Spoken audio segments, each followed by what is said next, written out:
कृष्ण कृष्ण कृष्ण हरे हरे सर्वत्र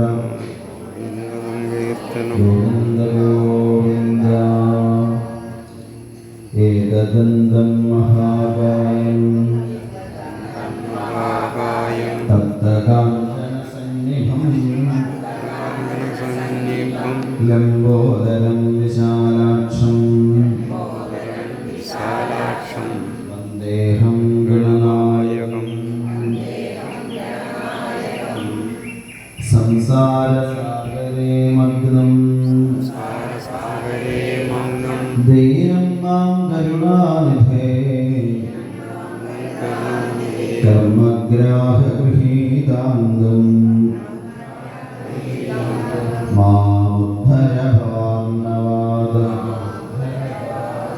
ശ്രീമദ്ഭാഗവതാഖ്യോയം തന്നെ ഭാഗവത സൂര്യനായി അവതരിച്ചിരിക്കുകയാണ്. സകല അജ്ഞാനമാകുന്ന അന്ധകാരത്തെയും ഇല്ലാതാക്കാൻ വേണ്ടി ഉദിച്ച ജ്ഞാനസൂര്യനായിട്ടുള്ള ആ ശ്രീകൃഷ്ണ ഭഗവാന്റെ ശ്രീമദ് ഭാഗവത രൂപത്തിൽ നമ്മളെ ഗ്രഹിച്ചുകൊണ്ടിരിക്കുന്ന ഭഗവാനെ നമസ്കരിക്കാം.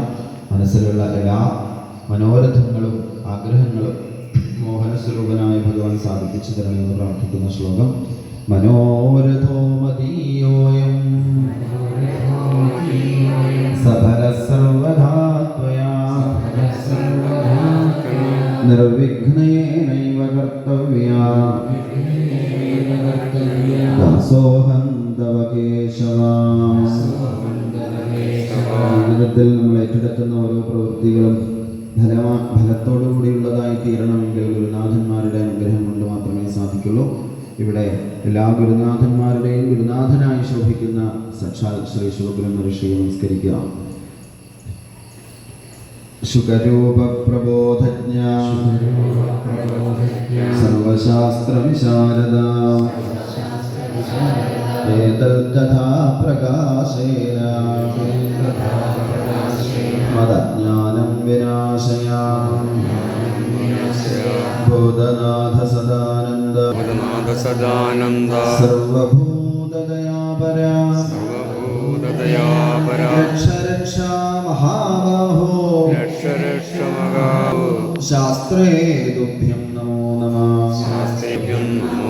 ശിവമാർഗ പ്രണേതാവായി ലോകത്തിന് മുഴുവൻ അച്ഛനും അമ്മയുമായി സംരക്ഷണം നൽകുന്ന പാർവതി പരമേശ്വരന്മാരെ നമസ്കരിക്കാം. ശിവം ശിവകരം ശാന്തം ശിവാത്മാനം ശിവോത്തമം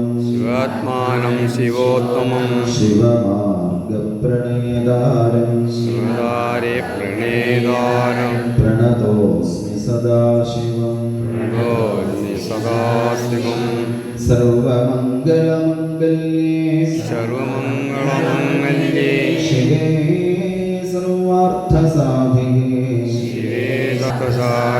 ശരണ്യേ ത്രയംബകേ ഗൗരി ദേവി നാരായണി നമോസ്തുതേ. കൃഷ്ണ സൗന്ദര്യമായി ശോഭിക്കുന്ന ഗോപസ്ത്രീകളുടെ പ്രേമസർവസ്വമായ യശോദാദേവിയുടെ കണ്ണിലുണ്ണിയായ ഉണ്ണിക്കണ്ണൻ്റെ കയ്യിലേക്ക് ഒരു നറുവെണ്ണയായി സങ്കല്പിച്ചുകൊണ്ട് കയ്യിലെ പുഷ്പങ്ങൾ സമർപ്പിക്കാം. അതിനു മുൻപൊരു കാര്യം, ഇവിടെ ഇന്നലെ വിദ്യാഗോപാല മന്ത്രാർച്ചനയിൽ പങ്കെടുത്ത കുട്ടികൾ എത്ര പേരുണ്ട്? ഒന്ന് സ്റ്റേജിലേക്ക് വരാം. ഒന്ന് പുഷ്പങ്ങളോടെ പുഷ്പാഞ്ജലി ചെയ്തിട്ട് മണ്ഡപത്തിലേക്ക് വരാം. എത്ര പേരുണ്ട്? ഇന്ന് രുക്മിണി സ്വയംവരാശ്രമമാണ്. വൈകുന്നേരം മധുരപലഹാരങ്ങളാണ് രുക്മിണി കൃഷ്ണന്മാർക്ക് നിവേദിക്കുക. അപ്പോൾ അതിന് സമർപ്പണം ചെയ്യാൻ ആഗ്രഹിക്കുന്നവർ, മധുരപലഹാരങ്ങൾ സമർപ്പിക്കാൻ ആഗ്രഹിക്കുന്നവർ ഉച്ചയ്ക്ക് മുൻപ് തന്നെ അവിടെ പേര് കൊടുക്കേണ്ടതാണെന്ന് അറിയിക്കുന്നു. അതുപോലെ